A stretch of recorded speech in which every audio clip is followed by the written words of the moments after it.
They said Christmas was off. Too tight this year, just staying home. So, I spent the day solo. What if I told you the family you sacrificed everything for, the ones you loved and supported without question, completely abandoned you on Christmas Day? Not because they couldn't afford it, but because they simply didn't want you there, while still taking every last dime you offered. It's a betrayal that changed everything, and honestly, the pain of it still catches me off guard sometimes.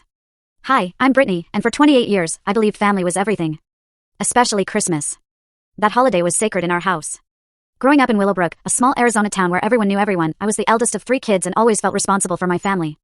My parents, Michael and Laura, instilled in us the importance of family bonds and traditions. My brother, Josh, is 25, and my sister, Katie, is 22. We weren't wealthy, not by a long shot, but we were happy, especially during the holidays. Christmas in our home was pure magic. Mom would spend weeks turning our modest 3-bedroom house into a wonderland of lights and decorations. Dad would drive us around town, hot chocolates in hand, just to see the twinkling displays. We had our silly traditions, matching pajamas on Christmas Eve, taking turns opening one gift before bed. Those memories? They were the bedrock of my childhood joy. I was always the academic one. I worked hard, got a scholarship to Arizona State for computer science, and worked part-time jobs through college to cover what my scholarship didn't. I was determined to make something of myself, not just for me, but for them. Even with busy college life, I came home for every holiday, especially Christmas. Family was always my first priority. After graduating with honors, I landed my dream job at Tech Fusion in Seattle. The opportunity was incredible, even if it meant moving over 1,000 miles away. My starting salary was more than both my parents had ever made combined. I was so proud, but I really missed being close to home. Then, 3 years ago, everything changed.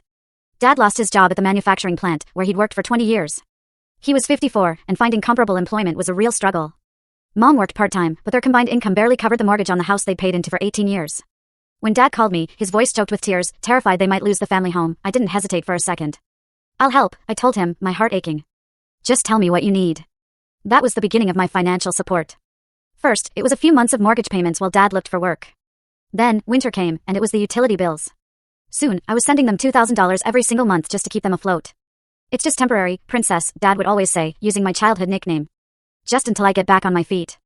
I never minded helping. My job was thriving, I'd been promoted twice in 3 years.